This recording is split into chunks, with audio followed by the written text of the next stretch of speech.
Tonight, the U.S. Secretary of State Marco Rubio is calling for new Cuban leaders, with the island experiencing its third nationwide blackout in 4 months. However, Cuba's current leaders are at least partially blaming President Trump and his oil blockade for the problems there. George Solis reports from Cuba now.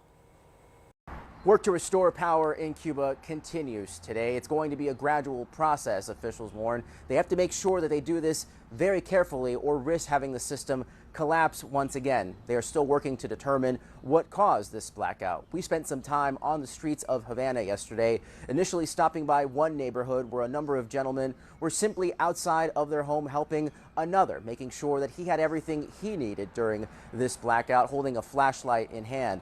Once the sun set, we stopped by another neighborhood and spoke with one family, Yesabel Garcia's family, who was in the dark, lighting her living room with a bike light and cell phones, telling me she has had to learn to adapt to this new reality, making sure that she has enough food to survive just the day, because they cannot risk buying food every single day and risk having it spoil in the fridge. She said it's been very difficult for her family and so many others in these communities. She certainly looks after her own and her neighbors, saying they can rely on even something as simple as a cup of sugar to get through these hard times. They are, of course, hopeful and praying that conditions begin to improve, especially as there are these renewed conversations about possible partnerships between the U.S. and Cuba. Of course, many have that cautious optimism and wait to see what will further happen as President Trump continues his discourse about his relationship with Cuba and possible next moves here. But again,